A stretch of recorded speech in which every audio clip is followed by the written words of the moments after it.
நாடு முழுவதும் சுமார் 24 லட்சம் மாணவர்கள் எழுதும் இளநிலை மருத்துவ படிப்புகளுக்கான நீட் தேர்வு இன்று நடைபெறுகிறது. நாடு முழுவதும் MBBS, BDS உள்ளிட்ட மருத்துவ படிப்புகளுக்கு நீட் நுழைவுத் தேர்வு நடத்தப்பட்டு வருகிறது. அதன்படி இளநிலை மருத்துவ படிப்புகளுக்கான நீட் தேர்வு இன்று நடைபெற உள்ளது. நாடு முழுவதும் சுமார் 24 லட்சம் மாணவர்கள் எழுதும் நீட் தேர்வுக்காக 557 நகரங்களில் தேர்வு மையங்கள் அமைக்கப்பட்டுள்ளன. தமிழகத்தில் மட்டும் சுமார் 1.50 லட்சம் பேர் நீட் தேர்வு எழுத உள்ளனர். நீட் தேர்வு இன்று பிற்பகல் 2 மணி முதல் மாலை 5:20 மணி வரை நடைபெறவுள்ளது.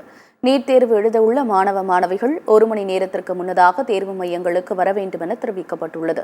மாணவர்கள் ஹால் டிக்கெட், பாஸ்போர்ட் அளவு புகைப்படம், அரசு அங்கீகாரம் பெற்ற அடையாள அட்டை, மாற்றுத்திறனாளிகளாக இருந்தால் அதற்கான சான்று ஆகியவற்றை தேர்வர்கள் வைத்திருக்க வேண்டும் என அறிவுறுத்தப்பட்டுள்ளது. நீட் தேர்வு மாணவர்கள் கம்மல், மோதிரம், மூக்குத்தி, செயின், வாட்ச், பெல்ட் உள்ளிட்டவை அணிந்து செல்ல அனுமதி இல்லை என தெரிவிக்கப்பட்டுள்ளது. ஆடைகள் மற்றும் காலணிகள் அணிந்து செல்வதற்கும் மாணவர்களுக்கு கடும் கட்டுப்பாடு விதிக்கப்பட்டுள்ளது.